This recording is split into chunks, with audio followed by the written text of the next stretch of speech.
Good evening, potatoes, and welcome to my information brief. Everything in here is unclassified. I'm Sergeant Brewster, and we'll be talking about the strengths and weaknesses of the American and Chinese rifle squads.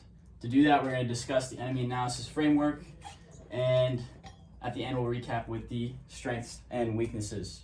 So, like I said, the overview, enemy analysis framework, composition, disposition. We won't get too deep into disposition because that's very MET-TC dependent. So, in general, we can talk about some usual patterns and some forces, but for this specific information brief, we won't get too deep into it. So first is a recap.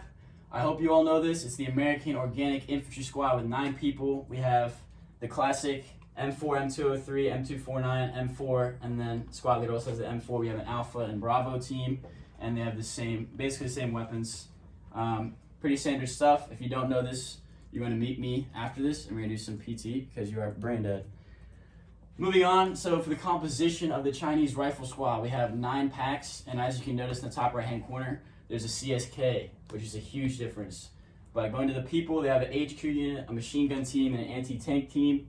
They have an SL, assistant squad leader, and a driver with a variety of weapon systems.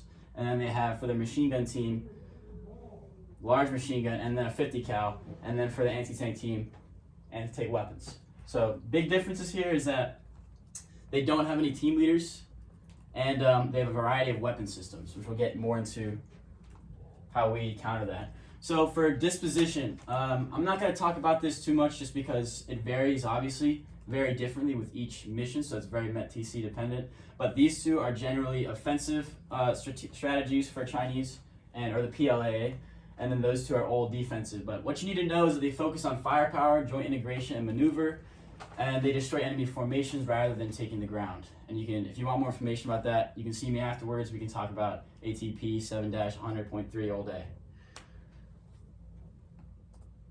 All right, next we're going to talk about the strength. So on the left we have some symbols. This is the team, and then these are the 3 squads. 3 squads meaning 3 CSKs. So lots of opportunity for support by fire, lots of opportunity for mobility and things like that. They can fit, I think it's like 10 packs per CSK, so they can move each squad through and around.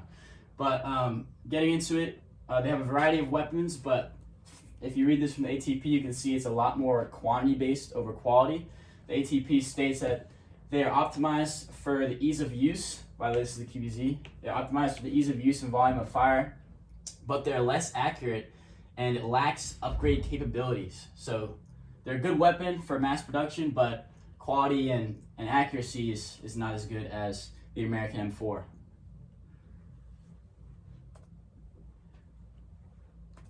All right, so now let's talk about the capabilities, talking packs. And mainly just packs, but we split it up into HQ, MOS, and mobility. So for the HQ, they have the assistant squad leader. This is squads, by the way, as you can tell from the symbols. And then we're looking at a mechanized infantry, U.S. infantry squad, just because it would match the CSK. But normally there is no striker here, and we're just kind of, cruising without a vehicle. But this can also bring downsides and disadvantages to having a CSK as mobility, which we'll get into later. But basically, like if you're fighting in a force, it's much better to have a troop-sized squad rather than like with being in a vehicle. Even like rolling hills and stuff, shrubs, stuff like that. So anyways, but their assistant squad leader being in the HQ allows them to have an increased command and control. However, when we talk about the command and control for the MOS area, which is they're the ones doing the work, they're the important people, there's a lack of command and control. While we have team leaders, they don't have team leaders, and they have a variety of weapons. So equivalent firepower, even though they have less people, they have 9 packs, we have 11, but they still have a fair amount of firepower. And for mobility, if this wasn't here, obviously they just have the full advantage of us on mobility, but with this striker, it kind of balances out.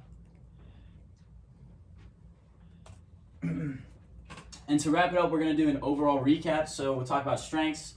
So strengths of the Chinese, or the PLAA, the Chinese Army, they have a variety and number of weapons, weapon systems and optics. So just to hit on this real quick, this is going to be the main theme throughout the rest of the recap, but they have a variety of weapons and a number of them. However, they're not really well built, they're not really well optimized, things like that. and that leads to the weakness in equipment quality, and then we'll get into mobility with the CSK. They have a numerical strength. They have a lot more. This is more talking about the Chinese force in general. The Chinese force is a lot larger than we are. However, that allows for more training for more people, and more training equals more money, more resources, things like that. So the training quality goes down, whereas we prefer a smaller unit that's more tight and has better training. And then technology.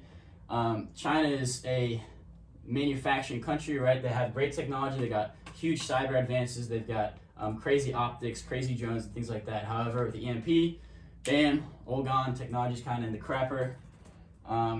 But it can be very useful outside of EMP uses. And then the CSK, well, CSK, great for support by fire, great for small movement tactics. However, maneuverability is going to go in the toilet because you can't really get through thick forest areas, can't get through large shrubs and like rolling hills and things like that. Just to reiterate, quality over quantity. We're a quality army, they're more of a quantity army. So as you may have heard, China is also experimenting with replacing all the officers with AI, not all of them, but a majority of them with AI. So once again, that's great technology, vulnerable to EMPs, and not very good quality. I'm just throwing this out there, but people are probably less likely to trust an AI and a computer rather than flesh and blood. So with that, value your NCOs, value your officers, value your training and your equipment, and take care of each other and take care of your training. That concludes this brief. Thanks for your time.